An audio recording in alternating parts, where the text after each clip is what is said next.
Hello students. Today in our last class I have discussed about the 8 parts of speech. So today I will discuss the one of the parts of speech, that is kinds of nouns. So basically concrete nouns and abstract nouns. Nouns को दो part में भाग किया जाता है. पहला है concrete noun, दूसरा है abstract noun. तो concrete noun जो है उसमें आता है proper noun, common noun, collective noun and material noun. और abstract noun जो है वो टोटली अलग सा है. सो इसके बारे में हम आज चेक कर लेते हैं, देख लेते हैं.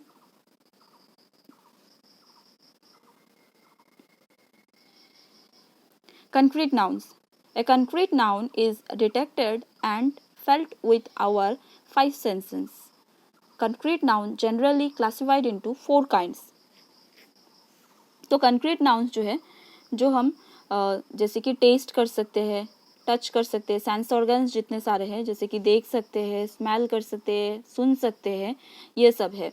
तो जितना सारा चीज़ें हैं जो कि हम 5 सेंस ऑर्गन से हम फील कर सकते हैं, उसे बोला जाता है कंक्रीट नाउन. तो कंक्रीट नाउन का जो काइंड्स है वो बेसिकली है proper noun, common noun, collective noun and material noun. Next है प्रॉपर नाउन. अब क्या है प्रॉपर नाउन? जो है the name of a particular person, place और thing is called a proper noun.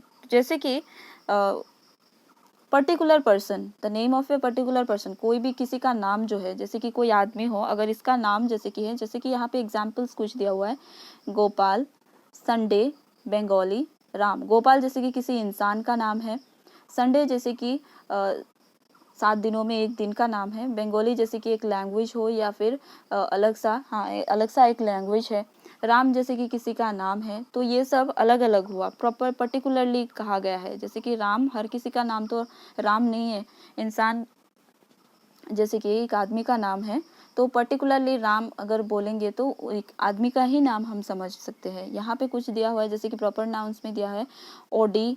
OD एक कार का नाम, कार जैसे कि हर दुनिया के जितना सारा कार है उसे समझा जाता है, लेकिन ओडी अगर बोलेंगे तो स्पेशली वही कार जो जिसका नाम ओडी कार है. नेक्स्ट है बिस्किट. बिस्किट में अगर हम देखेंगे तो ओरियो बिस्किट. तो यहाँ पे ओरियो बोलने से, बिस्किट बोलने से तो बहुत सारे आ जाते हैं, गुड डे हो या फिर ब्रिटानिया हो या फिर कोई भी हो. तो यहाँ पे आया है ओनली ओरियो बिस्किट. तो जैसे कि पर्टिकुलरली कोई नाम मेंशन कर दिया जाता है तो उसे प्रॉपर नाउन कहा जाता है. नेक्स्ट है कॉमन नाउन. कॉमन नाउन जो है, a common noun is the name of each person और thing of the same kind और क्लास. तो सब मिला के, जैसे कि सेम काइंड के सब कुछ को मिला के यहाँ पे बोला जाए. जैसे कार बोलने से दुनिया के जितना सारा कार है वही समझ में आएगा. काउज बोलने से तो बहुत सारे, जितने सारे दुनिया के काउज है वही है. हॉर्स, उसके बाद बुक, उसके बाद टेबल, ये सब पर्टिकुलरली कोई मेंशन नहीं किया गया है. तो यहाँ पे दिया गया है. जैसे कि मोबाइल अगर देखेंगे तो एप्पल मोबाइल यहाँ पे बोला गया है, एप्पल. तो मोबाइल का बहुत सारे जैसे कि बहुत सारे हैं, ओप्पो है, वीवो है, उसके बाद यहाँ पे एप्पल स्पेशली दिया गया है. तो प्रॉपरली जैसे कि कॉमनली जिसे हम बोलते हैं, एक साथ मिला के कुछ चीज़ों को बोला जाता है, कॉमन बोला जाता है, उसे बोला जाता है कॉमन नाउन. नेक्स्ट है collective noun. A collective noun is a word or phrase that refers to a group of people or thing as one entity. Collective nouns represent more than one person or thing in a class. तो collective noun जो है कुछ चीज़ों को एक साथ मिला के बोला जाता है. जैसे कि यहाँ पे है a band of men, a cast of actors, a stack of librarians. तो बहुत सारे चीज़ों को एक साथ मिल के बोला जाता है, ग्रुप ऑफ पीपल को. यहाँ पे देखिए batch of cakes, A baby of girls, A hack of smokers. तो बहुत सारे चीज़ें हैं जो कि हम एक साथ बोलते हैं, इसी सेम काइंड को एक साथ एकजुट करके बोलते हैं, तो उसे बोला जाता है कलेक्टिव नाउन, जो को कलेक्ट करके बोला जाता है. यहाँ पे पीपल के बारे में दिया हुआ है. नेक्स्ट एनिमल्स, नेक्स्ट थिंग्स के बारे में बोला गया है. नेक्स्ट है material noun. The name of a substance is called a material noun. Material noun जो है कुछ चीज़ों के बारे में, जैसे कि बहुत सारी चीज़ें होते हैं, यहाँ पे है first acid, air, aircraft, alcohol, aluminium, ये सब जितने सारे मटेरियल्स हैं उन्हें मटेरियल नाउन कहा जाता है। जैसे कि यहाँ पे material noun can not be change into plural form because they are uncountable noun. So material nouns को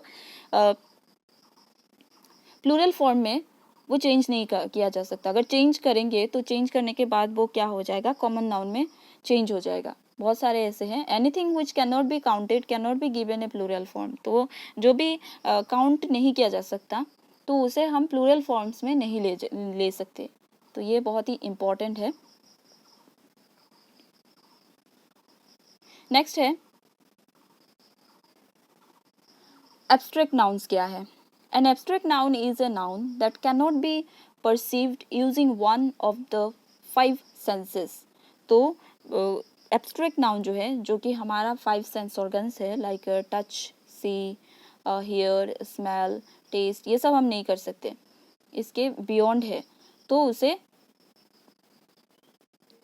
एब्स्ट्रैक्ट नाउन बोला जाता है। जैसे कि यहाँ पे कुछ एग्जाम्पल्स अगर हम ले लें, हेट, अगर हम किसी को हेट करते हैं तो थोड़ी ना वो दिखाई देता है, वो दिखाई नहीं देता है। उसके बाद ब्रेवरी, साहसी अगर कोई है, इंटेलिजेंट कोई है, इंटेलिजेंसी, उसके इंटेलिजेंस, उसके बाद ईगो, एबिलिटी, उसके बाद चैरिटी, ये सब दिखाई नहीं देता है, जस्ट हम फील कर सकते हैं या फिर हम लोग बोलते हैं। तो ये जो जैसे कि वर्ड्स जो है या फिर ऐसे जैसे कि इमोशंस जो है, इमोशंस के साथ जुड़ी हुई है, तो उसी को हम एब्स्ट्रैक्ट नाउन्स कहते हैं। ना तो हम टच कर सकते हैं, ना तो हम देख सकते हैं, ना तो स्मेल ले सकते हैं, ना तो सुन सकते हैं इसे। तो इसे कहा जाता है एब्स्ट्रैक्ट नाउन्स। उसके बाद यहाँ पे ख़त्म हो गया है। तो फिर भी आपको ये प्रॉब्लम हुआ इसमें समझने में, क्योंकि लास्ट क्लास में बहुत सारों ने बोला था कि ये नाउन्स जो है उसका काइंड्स उन्हें समझ में नहीं आया। तो मैंने वर्कशीट दिया हुआ था आप लोगों को ग्रुप में, तो आप लोग एक बार चेक कर लीजिएगा। फाइंड द नाउन्स, यहाँ पे से आपको नाउन्स जो है वो निकालना है, तो आप लोग के लिए ये वर्कशीट रहेगा। नेक्स्ट है कंक्रीट और एब्स्ट्रैक्ट। तो कंक्रीट मैंने ऑलरेडी आप लोगों को बोला है कंक्रीट नाउन क्या है और एब्स्ट्रैक्ट नाउन क्या है। अभी आप लोगों के लिए ये वर्कशीट है, आप लोग एक बार चेक कर लीजिएगा, और ये करने के बाद मुझे पर्सनली सेंड कर दीजिएगा ताकि मैं आप लोगों की ये चेक कर सकूं। सो आज के लिए इतना ही। Thank you.